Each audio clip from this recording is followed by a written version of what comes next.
Hi అండి అందరికీ. ఈరోజు మా ఊర్లో కాసే వాక్కాయ చెట్లను వాక్కాయల్ని చూడండి ఎంత అందంగా ఎంత ఎరగ కాసిందనో. మా ఊర్లో ఈ కాయలను మేము ఉచితంగానే కోసుకోవచ్చు అన్నమాట. కొన్ని చోట్ల అయితే డొంకల్లో కాస్తాయండి, ప్రీగయ్యలు కోసుకోవచ్చు. ఇదైతే మాత్రం మా ఫ్రెండ్ వాళ్ళ తోటలో ఉన్నది ఈ చెట్టు. అక్కడికి వెళ్ళి కోసుకురావడానికి వెళ్ళి తీస్తున్నాను అన్నమాట. చూడండి ఎంత కలర్ఫుల్గా ఉన్నాయో. ఇది గుత్తులు గుత్తులుగా ఎరక్కాసేస్తుందండి. దీని కాయలే పువ్వుల్లా ఎర్రగా అందంగా ఉంటాయన్నమాట మనకి.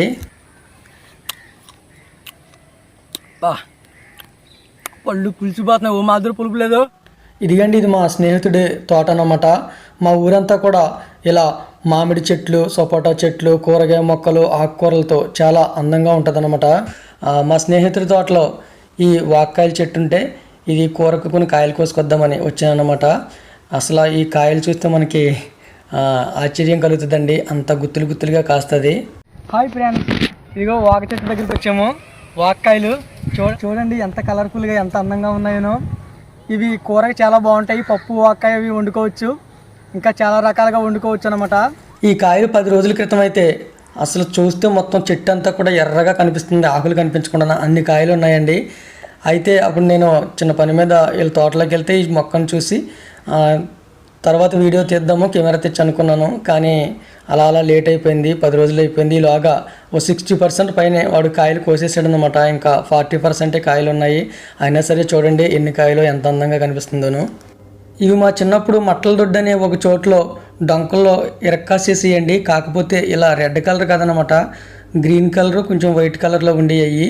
ఆ కాయలు మేము కోసుకొచ్చి సాల్ట్ నంచుకుని అత్తమాను తింటానే ఉండేవాళ్ళము. ఇవైతే మంచి రెడ్ కలర్లో బాగున్నాయండి. అంటే ఎండ తగిలిన భాగంలో బాగా రెడ్ కలర్లోను, కొంచెం కింద భాగంలో లైట్గా వైట్ కలర్లోనూ ఉన్నాయన్నమాట. కాయలు అయితే మాత్రం చాలా అందంగా ఉన్నాయి. ఇంకా ఈ కాయల్ని చాలా విధాలుగా వండుకోవచ్చండి. పచ్చడి కూడా, రోటి పచ్చడి కూడా చేస్తారు, చాలా బాగుంటుంది. కానీ అవన్నీ చేయించి చూపించడానికి మనకి వీడియో తీయడానికి అంత సమయం లేదు. రెండోది, యూట్యూబ్లో చాలా వీడియోలు ఉన్నాయండి వాక్కాయల్ని ఎలా వండుకోవాలి, రోటి పచ్చడి ఎలా చేసుకోవాలని. కాబట్టి మళ్ళీ మనం చేయడం కూడా ఎందుకులని ఇంకా మామూలుగా ఇవి కొత్త మాత్రమే చూపిస్తున్నాను అన్నమాట. ఇంకా ఈ వీడియో ముఖంగా మీకు తెలియజేసేది ఏంటంటే, ఇవి సీజనల్గా వచ్చేయే కానీ సంవత్సరం అంతా దొరికేవి కాదు. కాబట్టి ఇవి దొరికినప్పుడే మనం కొంచెం ఎక్కువ సార్లు దీన్ని వండుకిని వాడుకోవడం ద్వారా మనకి చాలా లాభాలు ఉంటాయండి. వీటిలో ఎక్కువగా సి విటమిన్ ఉంటుందండి. ఇది లివర్కు ఎక్కువగా బాగా మేలు చేస్తుంది. ఇంకా షుగర్ వ్యాధికి, గుండె జబ్బులకు, ఇలా చాలా రోగాలు తగ్గించడానికి ఈ కాయ చాలా బాగా ఉపయోగపడుతుంది అన్నమాట. ఇంకా ఈ కాయలను మనం ఆహారంగా తీసుకోవడం ద్వారా మన శరీరానికి ఎన్ని లాభాలు కలుగుతాయి అనేది ఆల్రెడీ చాలా వీడియోలు యూట్యూబ్లో ఉన్నాయి. కాబట్టి ఇంకా వాటన్నిటిని మళ్ళీ ఇక్కడ నేను చెప్పదలుచుకోలేదండి. మీరు కావాలనుకుంటే వాక్కాలను టైప్ చేస్తే ఆ వీడియోలన్నీ వస్తాయన్నమాట. ఇంకా మార్కెట్లో దొరికేవారు కూడా వీటిని నిస్సందేహంగా వినియోగించుకోవచ్చండి. ఎందుకంటే వీటిని రైతులు పెంచినప్పటికీ కూడా వీటికి ఎక్కువగా పురుగు మందులు కొట్టేయడం లేదా ఎరువులు వేయడం అట్లాంటి పెద్దగా ఏమీ జరగదు. ఇంకా మా సైడ్ అయితే మాత్రం రైతులు వీటిని పెంచరండి. ఇలా వాటి అంతటా అవే పెరిగితే ఈ కాయలన్నీ వండుకోలేం కాబట్టి చాలా కాయలు కోసేసి మార్కెట్కి వేసేస్తారన్నమాట. కానీ వీటిని మాత్రం మా సైడ్ అయితే రైతులు పెంచరు. కానీ కొన్ని చోట్ల రైతులు పెంచుతారు, కానీ వీటికి మరీ అంత పురుగు మందులు కొట్టేసి లేదా ఎరువులు వేసేసి పరిస్థితి అయితే ఉండదు. కాబట్టి మనం ఎవరైనా సరే వీటిని కొనుక్కొని తినొచ్చు అన్నమాట. ఇంకా ఇంటి దగ్గర కూడా చాలామంది ఈ మొక్కను పెంచుకుంటారండి.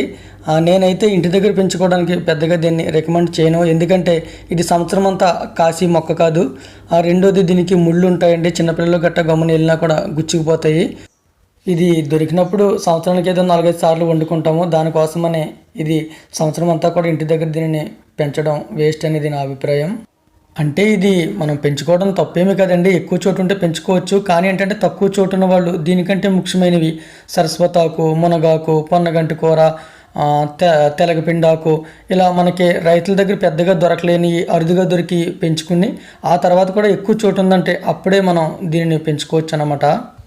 ఇదిగో చూడండి, ఇంటికి కోసుకొచ్చాక ప్లేట్లో వేసాను. చూడండి ఎంత అందంగా కనిపిస్తున్నాయను.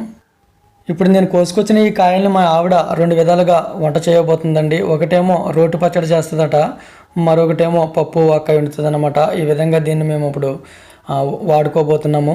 ఓకేనండి, మరి ఈ రోజుకి ఇదే వీడియో ఎలా అనిపించింది అనేది కామెంట్ రూపంలో తెలియచేయండి. వీడియో నచ్చితే లైక్ చేయండి. ఇంతవరకు మన ఛానల్ని సబ్స్క్రైబ్ చేయకపోతే సబ్స్క్రైబ్ చేసి ప్రోత్సహించండి. థ్యాంక్ యూ అండి. Thank you so much for watching. మీ ప్రేమ గాయకుడి జ్యోతి.